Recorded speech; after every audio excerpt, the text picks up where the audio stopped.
उद्धरण चिन्ह। श्री विष्णु भगवान की जय। विष्णु पुराण भाग 2 अध्याय 1 से 4। स्वयंभू मनु के ज्येष्ठ पुत्र प्रियव्रत के वंशज। प्रियव्रत के वंशज स्वयंभू मनु के सबसे बड़े पुत्र। उनके 10 पुत्र 3 धार्मिक जीवन अपनाते हैं, अन्य 7 द्वीपों या पृथ्वी के द्वीपों के राजा बनते हैं।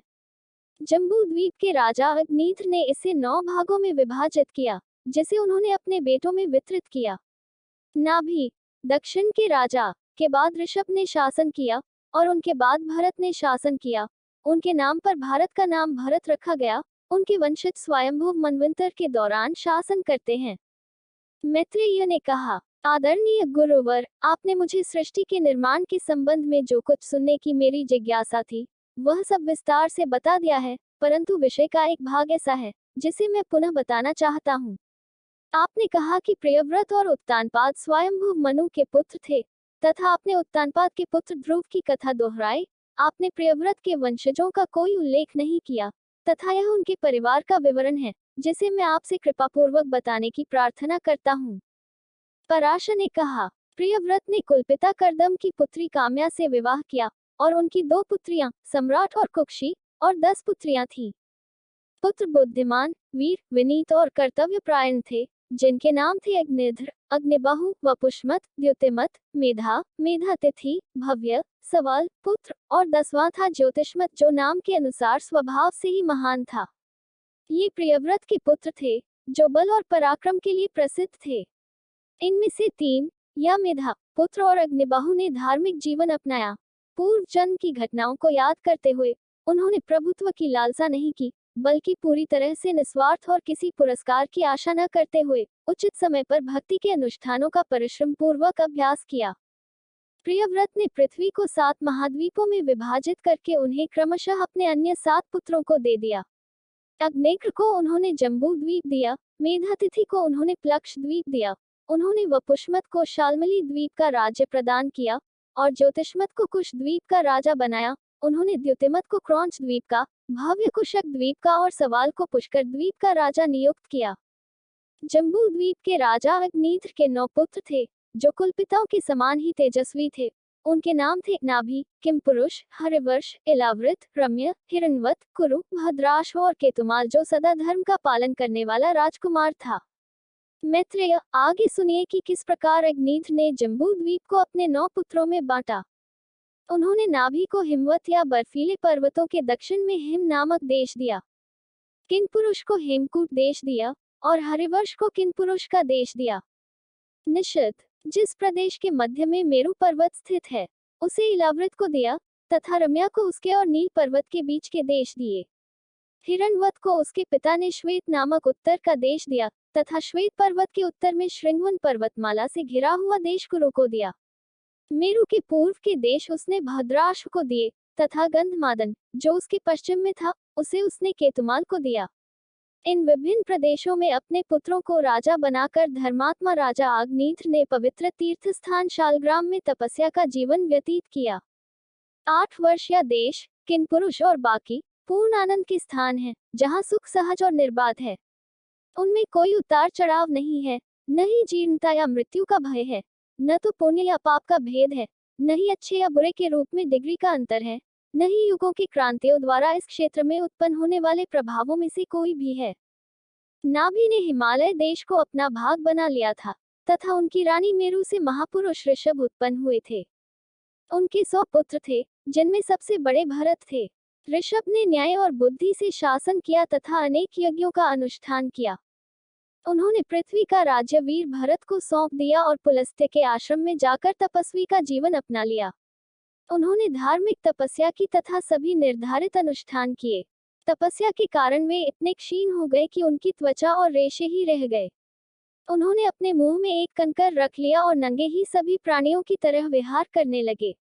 भरत को तब से भारत कहा जाता है जब उनके पिता ने वन में जाने पर इसे भरत को सौंप दिया था। भरत ने अपने पद का कर्तव्य धर्मपूर्वक निभाते हुए अपने पुत्र सुमति को, जो कि बहुत ही पुण्यात्मा राजकुमार था, राज्य सौंप दिया तथा धार्मिक आचरण में लगकर पवित्र स्थान शालग्राम में अपने प्राण त्याग दिए। तत्पश्चात उन्होंने एक प्रतिष्ठित तपस्वी कुल में ब्राह्मण के रूप में पुनः जन्म लिया। मैं आगे तुम्हें उसका इतिहास सुनाऊंगा। सुमति के पुत्र का नाम इंद्रद्युम्न था, उनके पुत्र का नाम परमेष्ठी था, उनके पुत्र का नाम प्रतिहार था, जिनके पुत्र का नाम प्रसिद्ध था। प्रतिहत्ता उसका पुत्र भव था, जो उद्गीत को जन्मा, जो प्रस्तर को जन्मा। जिसका पुत्र पृथु था, पृथु का पुत्र नक था, उसका पुत्र गया था, उसका पुत्र नर था। जिसका पुत्र विराट था, विराट का वीर पुत्र धीमति था, जो महंत को जन्मा। जिसका पुत्र मनस्यु था, जिसका पुत्र त्वष्ट्री था, उसका पुत्र विराज था, उसका पुत्र राजा था, उसका पुत्र शतजित था, जिसके 100 पुत्र थे, जिनमें विश्वज्योतिष सबसे बड़ा था। इन राजकुमारों के अधीन भारतवर्ष भारत को 9 भागों में विभाजित किया गया था, जिन्हें आगे विशिष्ट रूप से बताया जाएगा, और उनके वंशजों ने चारों युगों के योग के 71 काल या एक मनु के शासनकाल तक देश पर अधिकार किया। यह स्वयंभू मनु की रचना थी, जिनसे पृथ्वी आबाद हुई, जब वे वराह कल्प में प्रथम मनवंतर के अध्यक्ष। अध्याय 2 पृथ्वी का वर्णन, 7 द्वीप और 7 समूह। पृथ्वी का वर्णन, 7 द्वीप और 7 समुद्र। जम्बू द्वीप, मेरु पर्वत, इसकी सीमाएं और विस्तार। इलावृत का विस्तार, मेरु के उपवन, झीलें और शाखाएं। देवताओं के शहर, नदियां, विभिन्न वर्षों में पूजे जाने वाले विष्णु के रूप। मैत्रेय ने कहा, हे ब्रह्मा, आपने मुझसे स्वयंभू की सृष्टि का वर्णन किया है, अब मैं आपसे पृथ्वी का वर्णन सुनना चाहता हूँ। इस पर कितने समुद्र और द्वीप हैं, इसके राज्य और पर्वत कितने हैं, इसके वन और नदियां तथा देवताओं के नगर कितने हैं, इसका विस्तार, इसकी अंतर्वस्तु, इसका स्वरूप और इसका स्वरूप कैसा है। पराशर ने कहा, मैत्रेय, तुम मुझसे पृथ्वी का संक्षिप्त विवरण सुनोगे, जिसका पूरा विवरण मैं तुम्हें 1 शताब्दी में भी नहीं दे सकता। 7 महान द्वीपीय महाद्वीप हैं, जम्बू, प्लक्ष, शालमाली, कुश, क्रौंच, शाक और पुष्कर, और वे 7 महान समुद्रों से घिरे हुए हैं। खारे पानी का समुद्र, लवण, गन्ने के रस का इक्षु, शराब का सुरा, स्पष्ट घी का सर्पी, दही का दधी, दूध का दुग्धा और ताजे पानी का जल।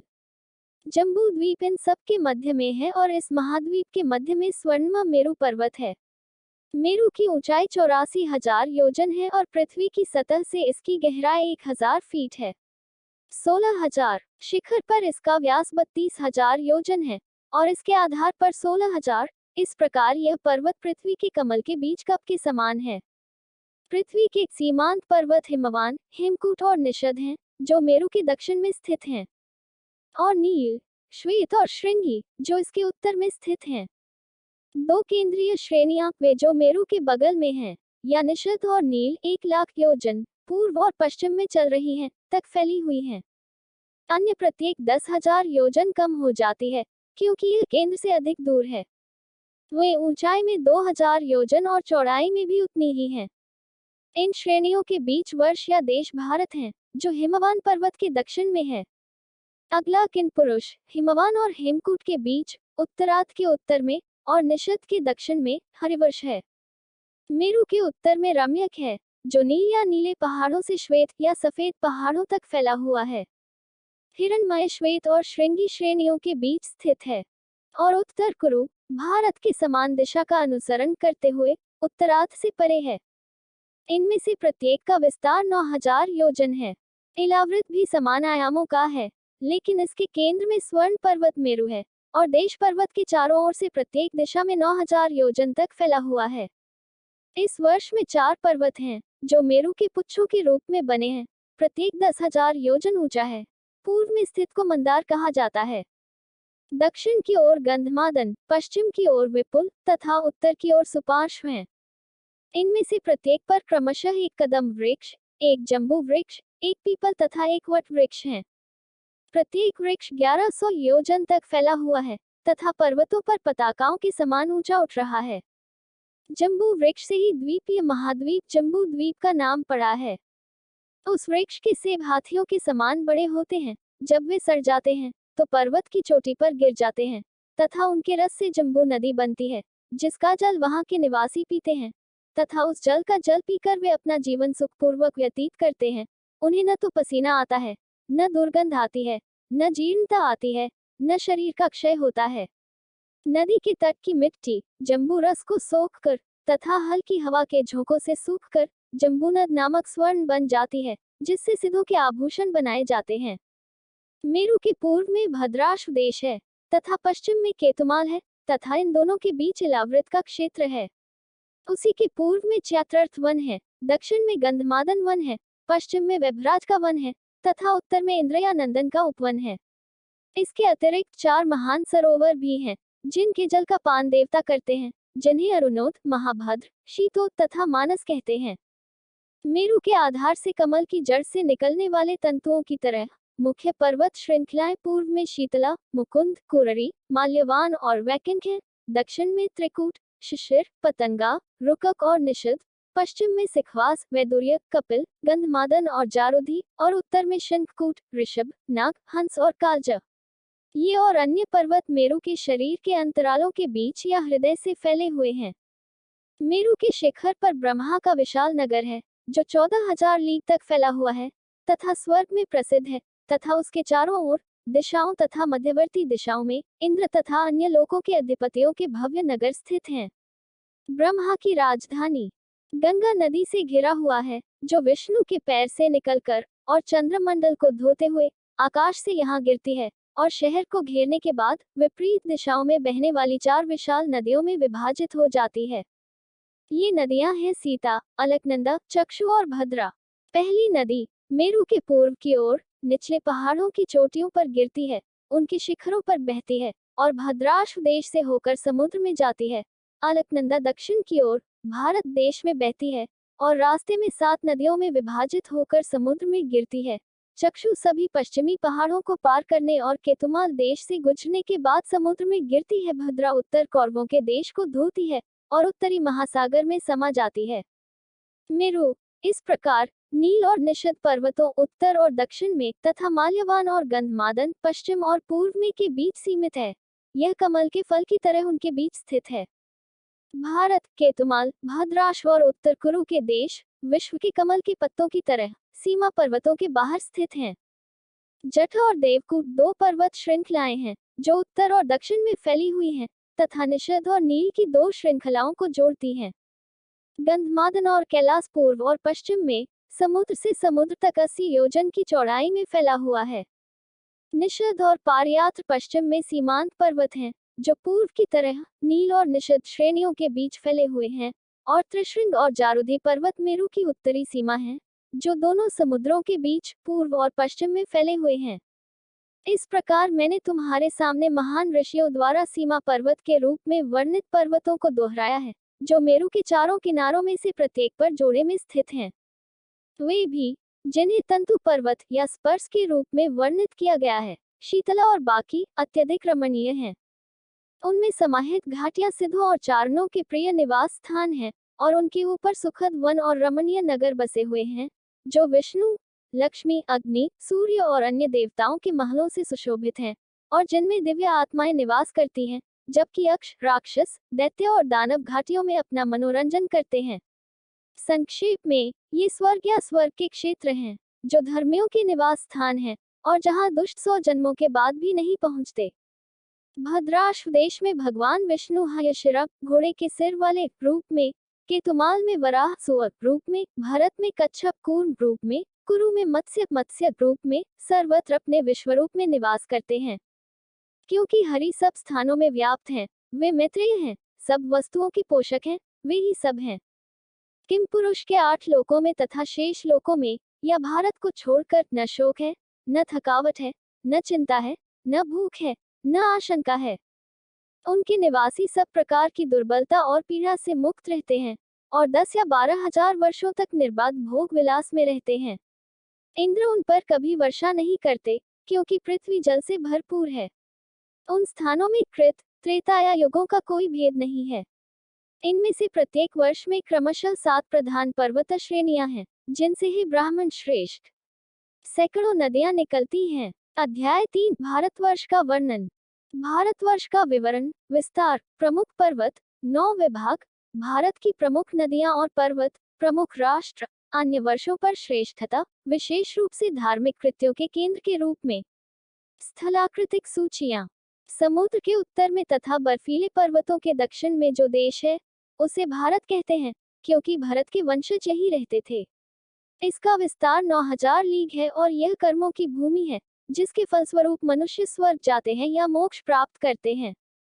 भारत में पर्वतों की 7 मुख्य श्रृंखलाएं हैं: महेंद्र, मलय, सह्य, शुक्तिमत, ऋक्ष, विंध्य और परिपात्र। इस क्षेत्र से स्वर्ग प्राप्त होता है या कुछ मामलों में मुक्ति भी मिलती है अस्तित्व से, या मनुष्य यहाँ से पशुओं की स्थिति में चले जाते हैं या नरक में गिर जाते हैं। स्वर्ग, मुक्ति, मध्य हवा में या भूमिगत क्षेत्रों में एक स्थिति यहाँ अस्तित्व में आती है, और कर्मों की दुनिया ब्रह्मांड के किसी अन्य भाग का शीर्षक नहीं है। भारतवर्ष के 9 भाग हैं, जिनके नाम मैं तुम्हें बताता हूँ। वे हैं इंद्रद्वीप, कसेरुमत, ताम्रवर्ण, गभस्तिमत, नागद्वीप, सौम्य, गंधर्व और वरुण। अंतिम या 9वां द्वीप समुद्र से घिरा हुआ है और उत्तर से दक्षिण तक 1000 योजन तक विस्तृत है। भारत के पूर्व में किरात बर्बर रहते हैं, पश्चिम में यवन रहते हैं तथा मध्य में ब्राह्मण, क्षत्रिय, वैश्य और शूद्र रहते हैं, जो अपने अपने कर्म, यज्ञ, शस्त्र, व्यापार और सेवा में लगे रहते हैं। शतद्रु, चंद्रभागा और अन्य नदियां इसके तल से बहती हैं। हिमालय, वेद स्मृति आदि नदियां परिपात्र पर्वत से, नर्मदा और सुरसा विंध्य पर्वत से, तापी, प्योष्णी और निर्विंध्या ऋक्ष पर्वत से, गोदावरी, भीमर्थी, कृष्णवेणी आदि नदियां सह्य पर्वत से, कृतमाला, ताम्रपर्णी आदि नदियां मलय पर्वत से, त्रिसामा, ऋषिकुल्या आदि महेंद्र से, और शुक्तिमत पर्वत से ऋषिकुल्या, कुमारी आदि नदियां। ऐसी और छोटी नदियों की संख्या अनंत है और कई राष्ट्र उनकी सीमाओं पर स्थित देशों में निवास करते हैं। भारत के प्रमुख राष्ट्र हैं कुरु और पांचाल। मध्य जिलों में कामरूप के लोग, पूर्व में पुंड्र, दक्षिण में कलिंग, मगध और दक्षिणी राष्ट्र हैं। सुदूर पश्चिम में सौराष्ट्र, शूर, भीड़, अर्बुद, कारुष और मालव हैं, जो पारपत्र पर्वतों पर निवास करते हैं। सौवीर, सैंधव, हूण, शाल्व, शकल के लोग, मद्र, राम, अम्बष्ट, पारसिक और अन्य। ये राष्ट्र ऊपर बताई गई नदियों का पानी पीते हैं और अपनी सीमाओं पर सुखी और समृद्ध होकर रहते हैं। भारतवर्ष में ही 4 युगों अर्थात कृत, त्रेता, द्वापर और कली का क्रम चलता है। पवित्र तपस्वी कठोर तपस्या करते हैं, भक्तजन यज्ञ करते हैं और दान वितरित किया जाता है। यह सब दूसरे लोग के लिए होता है। जम्बूद्वीप में यज्ञ से युक्त भगवान विष्णु की पूजा यज्ञों के पुरुष के रूप में यज्ञों के अनुष्ठानों के साथ की जाती है। अन्यत्र अन्य रूपों में उनकी पूजा की जाती है। इसलिए भारतवर्ष जम्बूद्वीप के सभी भागों में सर्वश्रेष्ठ है, क्योंकि यह कर्मभूमि है। अन्य सभी केवल भोग भूमि हैं। कई हजार जन्मों के पश्चात तथा बहुत से पुण्यों के संचय के पश्चात ही कभी कभी जीव भारत में मनुष्य के रूप में जन्म लेते हैं। देवता स्वयं कहते हैं, वे लोग धन्य हैं जो देवताओं की अवस्था से भी भारतवर्ष में मनुष्य रूप में जन्म लेते हैं, क्योंकि यही स्वर्ग के सुखों का मार्ग है या अंतिम मुक्ति का महान आशीर्वाद है। वे लोग धन्य हैं जो अपने कर्मों के सभी अनदेखे फलों को सर्वोच्च और शाश्वत विष्णु को सौंपते हुए उस कर्म भूमि में अस्तित्व प्राप्त करते हैं, जो उनके लिए उनका मार्ग है। हम नहीं जानते कि हमें स्वर्ग प्राप्त कराने वाले कर्मों का पूरा प्रतिफल कब मिलेगा, जहां हम फिर से भौतिक कारावास प्राप्त करेंगे, लेकिन हम जानते हैं कि वे लोग भाग्यशाली हैं जो भारतवर्ष में पूर्ण क्षमताओं के साथ पैदा हुए हैं। हे मैत्रेय, मैंने तुमसे जम्बूद्वीप के 9 भागों का संक्षेप में वर्णन किया है, जो 1,00,000 योजन विस्तार वाला है तथा जो उसी परिमाण वाले खारे जल के सागर से मानो कंगन से घिरा हुआ है। महाभारत से स्थलाकृतिक सूचियां। संजय धृतराष्ट्र से कहते हैं, हे राजन, आपके प्रश्नों के उत्तर में मैं भारत देश का विवरण बताता हूँ। महेंद्र, मलाया, सह्य, शुक्तिमत, गंधमादन, विंध्य और परिपात्र ये 7 पर्वत श्रृंखलाएं हैं। इनके अधीनस्थ भाग में हजारों पर्वत हैं। कुछ अनसुने, यद्यपि ऊंचे, विस्तृत और अचानक उठे हुए, और अन्य अधिक प्रसिद्ध, यद्यपि कम ऊंचाई के और छोटे कद के लोगों द्वारा बसे हुए। वहां शुद्ध और पतित जनजातियां एक साथ मिलकर निम्नलिखित धाराओं का सेवन करती हैं: भव्य गंगा, सिंधु और सरस्वती, गोदावरी, नर्मदा और महानदी बहुधा, शतद्रु, चंद्रभागा और महान नदी यमुना, दृशद्वती, विपाशा और विपापा मोटे रेत के साथ, वेत्रवती, गहरी कृष्णवेणी, इरावती, वितस्ता, पावोशनी और अदेविका, वेद स्मृता, वेत्रवती, त्रिदिवा, इक्षुमालवी, करिश्माई, चित्रबाहा, गहरी चित्रसेना, गोमती, धूतपपा और महान गंडकी, कौशिकी, निशिता, कृत्या, निचिता, लोहतरिणी, रहस्य, शतकुंभा और शरयू, कार्मनवती, चंद्रभागा, एल, हस्तिसोमा, दिस, शरावती, प्योशी, पारा और भीमर्थी, कावेरी, कुल्का, वीणा, सतबाला निवारक महिता सुप्रयोग पवित्रा कुंडला सिंधु रजनी पुरमालिनी पूर्वाभिराम वीरा भीम ओघवती पलाशिनी पपहरा महेंद्र पाटलावती करिशनी असिकनी महान नदी कुशचिरा मकरी प्रवरा मीना हेमा और धृतवती पुरावती अनुष्णा शैव्या कपि सदानीरा अदिश्या महान नदी कुशधारा सदाकांता शिवा विरावती वास्तु सुवास्तु गौरी कंपाना हिरणवती वर वीरनकर पंचमी रथचित्र ज्योतिर्थ विश्वामित्र कपिंजला उपेंद्र बहुला कुचिर मधुवाहिनी विनादी पिंजला वेना तुंगवेना विदिशा कृष्णवेना ताम्र कपिला सेलु सुवामा वेदश्व हरिश्रवा महोपामा सिघ्रा पिच्छला गहरी भारद्वाजी कौशिकी सोना बहुदा और चंद्रमा दुर्गा अमत्रशिला ब्रह्मबोध्या बृहद्वती यवक्ष रोही जाम्बुंदी सुनासा तमसा दासी वासा वारणा असी नाला कृतमती पूर्णाशा तामसी वृषभा ब्रह्मेध्या बृहद्वती ये और कई अन्य बड़ी नदियां जैसे कृष्णा जिनका जल हमेशा स्वास्थ्यवर्धक होता है और धीमी गति से बहने वाली मंदवाहिनी ब्रह्माणी महागौरी दुर्गा चित्रोपला चित्रर्थ मंजुला मंदाकिनी वैतरणी महान नदी कोशा मुक्तिमती मनिंगा पुष्पविनी उत्प्लावती लोहिता करतोया वृषभावा कुमारी ऋषिकुल्या मृषा सरस्वती मंदाकिनी पुण्या सर्वसंग ये सब दस्मरण के अनुसार विश्वव्यापी माताएं सैकड़ों निम्न स्वरों के अतिरिक्त प्रचुरता उत्पन्न करने वाली भारत की नदियां हैं। लोग और देश। अब हे भरत के वंशज, मुझसे विभिन्न देशों के निवासियों के नाम सुनो। वे हैं कुरु, पांचाल, शाल, माद्रिय तथा जंगल में रहने वाले जंगल, शूरसेन, कलिंग, बोध, माला, मत्स्य, सुकुट्य, सौवल्य, कुंतल, काशी, कौसल, चेद्यस, मत्स्यस, करोशस, भोजस, सिंधु, पुलिंदस, उत्तमस, दशार्णस, मेकलस, उत्कलस, पंचालस, कौशिजस, नायक, पृष्ठस, धुरंधर, सोरास, मद्रभुजिंगस, काशी, अप्राकाशी, जठ, कुकुरा, दशरन, कुंती, अवंतीस, अप्राकुंतिस, गोघनाथस, मांडक, शांडस, विदर्भ, रूपवाहिकस, अश्वक, पांसुर राष्ट्र, गोपराष्ट्र, कारितिस, अधिविज्य के लोग, कुलाद्य, मल्ला राष्ट्र और केरल। वरापसिस, अपवर्ष, चक्र, वक्रताप और शक, विदेह, मगध, स्वक्ष, मलय और विजय, अंगस, वंगस, कलिंगस और याक्रलोमस, मल्लस, सुदेलस, प्रहलाद, महिकस और शिशिकस, बाहलिक, वधान, आभीर और कालजोशिक, अपरांत, परांत, पहनवास, कर्ममंडल, अत्विशिखर और मेरुभूत, उपवृत, अनुपावृत, स्वराष्ट्र, केकय, कुट्ट प्रांत, माहेय, कक्ष, समुद्र तट पर रहने वाले और अंध और पहाड़ियों के भीतर और बाहर रहने वाली कई जनजातियां।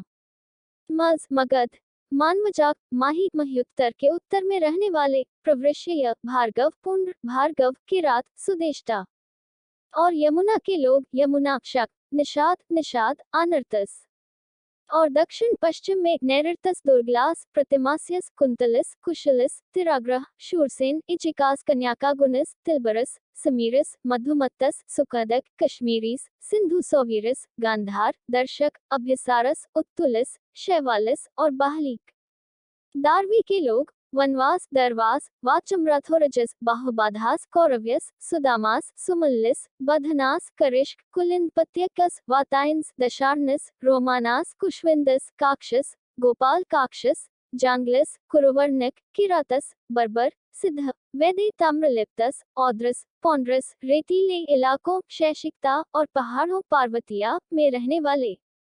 इसके अलावा भारत के पुत्रों में प्रमुख दक्षिण के राष्ट्र हैं द्रविड़ा केरल, प्राच्यल मुशिक और वनवासक, कर्नाटक, महिषिक, विकास और मूषक, जिल्लिका, कुंतल, सौहरिदास, नलकनस, कौकुनकस, चोल, कौनकनस, मालवनस, समानगस, कराकस, कुक्कुरस, अंगारस, ध्वजिन्युत्सव, संकेतस, त्रिगर्तस, शाल्वसेनस, शकस, कोकरकस, प्रोस्तस, संवेगवासस, विंध्य, चुलुकैल, पुलिंद और कलकल, मालव, मल्लव, अप्रावल्लभ, कुलिंद, कलाव, कुंठक, कराट, मूषक भी हैं। तनबालस, सानियास, घत्सृंजय, अलिंदयास, पशिवतस, तनस, सुनस, दाशिविदर्भास, कांतिकास, तांगानस, परतगन, उत्तरी और अन्य क्रूर बर्बर, मलेच, यवन, चीनी, कंबोज, क्रूर और असभ्य जातियां, शक्रदग्रह, कुलित्थ, हून और पारसी, साथ ही रामायण, चीनी, दशमालिक, जो क्षत्रियों के निकट रहते थे, और वैश्य और शूद्र, साथ ही शूद्र, आभीर, दरदास, कश्मीरी, पाटिस के साथ खासीर, अंताकार या सीमावासी, पहनवास और पहाड़ी गुफाओं में रहने वाले गिरेगाहवर, आत्रेय, भारद्वाज, स्तन्यायोशिक, प्रोशिक, कलिंग तथा किरात, तोमर, हंसमार्ग और करभांजिका जनजातियां। ये और कई अन्य राष्ट्र जो पूर्व और उत्तर में रहते हैं, केवल इस प्रकार संक्षेप में देखे जा सकते हैं। अध्याय 4 अन्य द्वीपों के राजाओं, विभागों, पर्वतों, नदियों और निवासियों का संपूर्ण विवरण। प्लक्ष, शालमल, कुश, क्रौंच, शाक और पुष्कर आदि अन्य द्वीपों के राजाओं, विभागों, पर्वतों, नदियों और निवासियों का विवरण, उन्हें अलग करने वाले महासागरों का, ज्वार भाटे का, पृथ्वी की सीमाओं का, लोकालोक पर्वत का संपूर्ण का विस्तार। जिस प्रकार जम्बू द्वीप खारे पानी के समुद्र से घिरा हुआ है, उसी प्रकार वह समुद्र प्लक्ष नामक द्वीपीय महाद्वीप से घिरा हुआ है, जिसका विस्तार जम्बू द्वीप से दुगुना है। मेधातिथि, जिन्हें प्लक्ष का राजा बनाया गया था, के 7 पुत्र थे, शांतभय, शिशिर, सुरखोदय, आनंद, शिव, क्षिमक और ध्रुव। और द्वीप को उनके बीच विभाजित किया गया था, और प्रत्येक विभाग का नाम उस राजकुमार के नाम पर रखा गया था जिसके अधीन वह था। कई राज्य कई पर्वत श्रृंखलाओं से घिरे हुए थे, जिनके नाम क्रमशः गोमेद, चंद्र, नारद, दिंदभी, सोमक, सुमनस और वैभराज थे। इन पर्वतों में पाप रहित निवासी हमेशा दिव्य आत्माओं और देवताओं के साथ निवास करते हैं। उनमें कई पवित्र स्थान हैं, और वहां के लोग लंबे समय तक चिंता और दर्द से मुक्त रहते हैं और निर्बाध सुख का आनंद लेते हैं। प्लक्ष के 7 भागों में समुद्र में गिरने वाली 7 नदियां हैं, जिनके नाम मात्र से ही पाप नष्ट हो जाते हैं। ये हैं अनुताप्ता, शिखी, विपासा, त्रिदिवा, क्रमु, अमृता और सुकृता। ये प्लक्षद्वीप की प्रमुख नदियां और पर्वत हैं, जिनका मैंने तुम्हारे सामने उल्लेख किया है। किंतु इनके अतिरिक्त और भी हजारों हैं, जो निम्न स्तर के हैं। जो मनुष्य इन नदियों का जल पीते हैं, वे सदैव संतुष्ट और सुखी रहते हैं, तथा उनमें न तो कमी होती है, न वृद्धि होती है, और न ही इन वर्षों में चारों युगों के चक्रों का पता चलता है। वहां समय का स्वरूप एक समान है। त्रेता या रजत युग। प्लक्ष से लेकर शक तक 5 द्वीपों में योग्य ब्राह्मणों की आयु 5000 वर्ष होती है, और धार्मिक गुण लोगों की कई जातियों और वर्णों में विभाजित होते हैं। जातियों को आर्यक, कुरु, विवासा और भावी कहा जाता है, जो क्रमशः ब्राह्मण, क्षत्रिय, वैश्य और शूद्र के अनुरूप हैं। इस द्वीप में एक बड़ा अंजीर का पेड़ है, जो जम्बू द्वीप के जम्बू वृक्ष के समान आकार का है, और इस द्वीप को पेड़ के नाम पर प्लक्ष कहा जाता है। हरि, जो सब कुछ है और सभी के निर्माता हैं, इस महाद्वीप में सोम चंद्रमा के रूप में पूजे जाते हैं। प्लक्षद्वीप एक चक्र की तरह गुड़ के समुद्र से घिरा हुआ है, जिसका विस्तार भूमि के बराबर है। मैत्रेय, प्लक्षद्वीप का संक्षिप्त वर्णन इस प्रकार है। वीर व पुष्मत अगले या शालमल द्वीप के राजा थे, जिनके 7 पुत्रों ने भी 7 वर्ष या विभागों को नाम दिए। उनके नाम श्वेत, हारित, जीमूत, रोहित, वैद्युत, मानस और सुप्रभा थे। इक्षु समुद्र शालमल महाद्वीप से घिरा हुआ है, जो इसके विस्तार से दुगुना है। वहां 7 प्रमुख पर्वत श्रृंखलाएं हैं, जो बहुमूल्य रत्नों से भरपूर हैं और वर्षों को एक दूसरे से अलग करती हैं। और 7 प्रमुख नदियां भी हैं। पहाड़ों को कुमुद, उन्नत, वल्हाक, द्रोण, औषधीय जड़ी बूटियों से उपजाऊ कंक, महिष और ककुद्वत कहा जाता है। ये नदियां हैं योनि, तोया, वितृष्णा, चंद्रमा, शुक्ल, विमोचनी और निवृत्ति। ये सभी नदियां पापों को धोती हैं। इस द्वीप के ब्राह्मण, क्षत्रिय, वैश्य और शूद्र, जिन्हें अलग अलग कपिला, अरुणा, पीत और रोहिता या पीला, बैंगनी, पीला और लाल कहा जाता है, सभी चीजों की अविनाशी आत्मा वायु के रूप में भगवान विष्णु की पूजा करते हैं, पवित्र अनुष्ठानों के साथ और देवताओं के साथ अक्सर संगति का आनंद लेते हैं। इस द्वीप में एक बड़ा शाल्मली रेशमी कपास का पेड़ उगता है, और इसी से इसका नाम पड़ा है। यह द्वीप सुरा समुद्र, शराब का समुद्र से घिरा हुआ है, जो इसके बराबर ही बड़ा है। सुरा सागर पूरी तरह से कुश द्वीप से घिरा हुआ है, जो हर तरह से पिछले महाद्वीप से दोगुना बड़ा है। राजा ज्योतिष्मत के 7 बेटे थे, उद्भिद, वेनुमान, स्वर्थ, लवण, धृति, प्रभाकर और कपिल, जिनके नाम पर द्वीप के 7 भागों या वर्षों को उद्भिद आदि कहा जाता था। यहाँ दैत्यों और दानवों के साथ साथ स्वर्ग और देवताओं की आत्माएं भी रहती हैं। चारों पुत्रों में से 4 पुत्रों का नाम है उद्भिद, वेनुमान, स्वर्थ, लवण, धृति, प्रभाकर और कपिल। अपने अपने कर्तव्यों के प्रति लगनशील रहने वाली जातियों को दमी, सुष्मी, स्नेहा और मंदेहा कहते हैं, जो अपने विभिन्न कार्यों के निर्वहन में उन पर लगाए गए दायित्वों से मुक्ति पाने के लिए ब्रह्मा के रूप में जनार्दन की पूजा करते हैं और इस प्रकार उन अप्रिय कर्तव्यों से छुटकारा पाते हैं जो लौकिक पुरस्कारों की ओर ले जाते हैं। इस द्वीप के 7 प्रमुख पर्वत हैं जिनके नाम हैं विद्रुमा, हेमशल, द्योतिमान, पुष्पवान, कुशेश्रया, हरि और मंदार, और 7 नदियां हैं धूतपापा, शिवा, पवित्रा, सम्मति, विद्युदंभा, महावन्या, सर्वपापहरा। इनके अलावा कई कम महत्व की नदियां और पर्वत हैं। कुश द्वीप का नाम वहां उगने वाली कुश घास पोआक के झुंड से पड़ा है। यह घृत सागर, मक्खन का सागर, से घिरा हुआ है जिसका आकार महाद्वीप के बराबर है। घृत सागर क्रॉन्च द्वीप से घिरा हुआ है जो कुश द्वीप से दोगुना बड़ा है। इस द्वीप का राजा द्युतिमान था, जिसके पुत्र और उनके नाम पर रखे गए 7 वर्ष थे कुशल, मल्लग, उष्ण, पीव, अंधकारक, मुनि और दिंडभी। देवताओं और दैवीय आत्माओं को प्रसन्न करने वाले 7 सीमा पर्वत हैं क्रौंच, वामन, अंधकारक, देवव्रत, पुनरी कवन, दिंडभी और महाशल। इनमें से प्रत्येक अपने से पहले वाले क्रम से दोगुना ऊंचा है, उसी तरह जैसे प्रत्येक द्वीप अपने से पहले वाले से दोगुना विस्तृत है। वहां के निवासी देवताओं के समूहों के साथ संगति करते हुए बिना किसी भय के निवास करते हैं।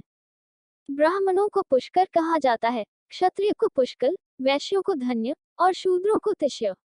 वे अनगिनत नदियों का पानी पीते हैं, जिनमें से मुख्य है गौरी, कुमुदवती, संध्या, रात्रि, मनोजवा, शांति और पुंडरीका। वहां लोग पवित्र अनुष्ठानों के साथ रुद्र के रूप में मानव जाति के रक्षक भगवान विष्णु की पूजा करते हैं। क्रौंच के चारों ओर दही का समुद्र है, जो लगभग उसी आकार का है, और वह भी शाकद्वीप से घिरा हुआ है। शाकद्वीप के राजा भव्य के पुत्र, जिनके नाम पर इसके वर्ष कहे गए, जलद, कुमार, सुकुमार, मणिचिक, कुसुमोद, मौतकी और महाद्रुम थे। देशों को अलग करने वाले 7 पर्वत उदयगिरी, जलधर, रेवतक, श्यामा, अंबिकेय, रम्य और केसरी थे। यहाँ एक बड़ा सागौन का पेड़ उगता है, जो अक्सर यहाँ आता है। सिद्धों और गंधर्वों द्वारा निर्मित, जिसके फड़फड़ाते पत्तों से उत्पन्न वायु आनंद फैलाती है। इस महाद्वीप की पवित्र भूमि 4 जातियों से आबाद है। इसकी 7 पवित्र नदियां, जो सभी पापों को धो देती हैं, सुकुमारी, कुमारी, नलिनी, धेनुका, इक्षु, वेनुका और गभस्ती हैं। इस द्वीप में सैकड़ों और हजारों छोटी नदियां और पर्वत भी हैं, और जलद और अन्य विभागों के निवासी इंद्र के स्वर्ग से पृथ्वी पर लौटने के बाद आनंद के साथ उनका पानी पीते हैं। उन 7 जिलों में पुण्य का कोई क्षय नहीं है, कोई कलह नहीं है, सदाचार से कोई विचलन नहीं है। मृग की जाति ब्राह्मण की है, मगध क्षत्रिय की है, मानस वैश्य की है, और शूद्र का मंडाक, और इनके द्वारा विष्णु की सूर्य के रूप में उचित अनुष्ठानों के साथ भक्तिपूर्वक पूजा की जाती है। शाकद्वीप दूध के समुद्र से घिरा हुआ है, जैसे कि एक बाजूबंद से, और समुद्र की चौड़ाई उस महाद्वीप के बराबर है जिसे वह अपने घेरे हुए है। क्षीरोद सागर या दूध का सागर 7वें द्वीप या पुष्कर से घिरा है, जो शक्द्वीप से आकार में 2 गुना है। सवाना, जिसे इसका शासक बनाया गया था, के 2 पुत्र थे, महावीर और धातकी, जिनके नाम पर पुष्कर के 2 वर्ष रखे गए।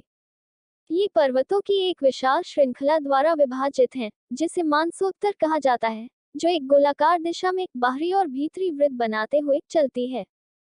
यह पर्वत 50,000 योजन ऊंचा और उतना ही चौड़ा है। यह द्वीप को बीच में, मानो कंगन से, 2 भागों में विभाजित करता है, जो भी गोलाकार आकार के हैं, जैसे कि उन्हें अलग करने वाला पर्वत। इन दोनों में से महावीर वर्ष मानसोत्तर की परिधि के बाहर है, और धात की वृत्त के भीतर स्थित है, और दोनों ही जगह स्वर्गीय आत्माएं और देवता निवास करते हैं। पुष्कर में न तो कोई अन्य पर्वत है, न ही कोई नदियां हैं। इस द्वीप में रहने वाले लोग 1000 वर्ष तक रोग और शोक से मुक्त रहते हैं, और क्रोध या स्नेह से अप्रभावित रहते हैं। वहां न कोई पुण्य है, न कोई पाप, न कोई हत्यारा है, न कोई मारा हुआ।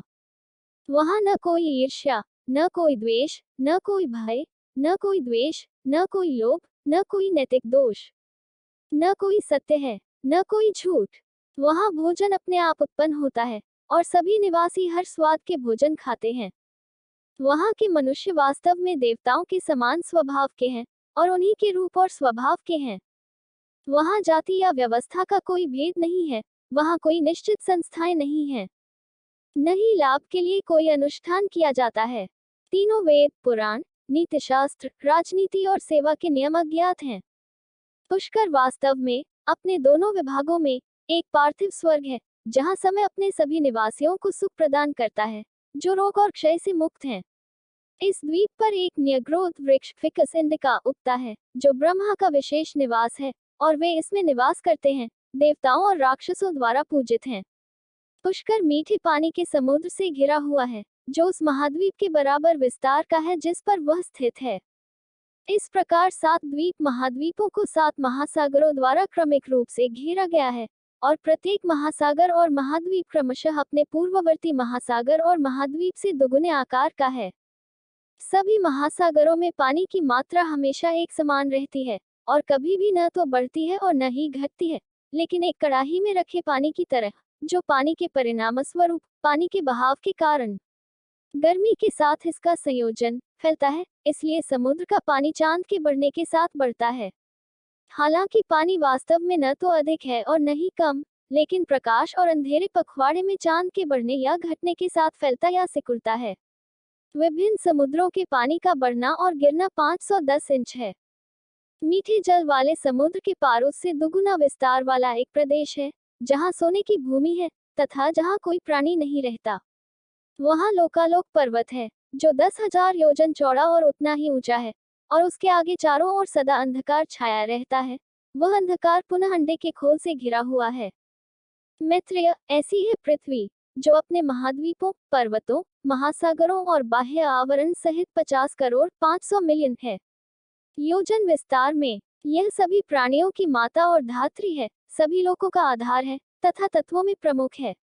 दोस्तों, अगली वीडियो देखने के लिए आप चैनल सब्सक्राइब जरूर करें और लाइक करें और कमेंट करें। जय श्री विष्णु भगवान जी। उद्धरण चिन्ह।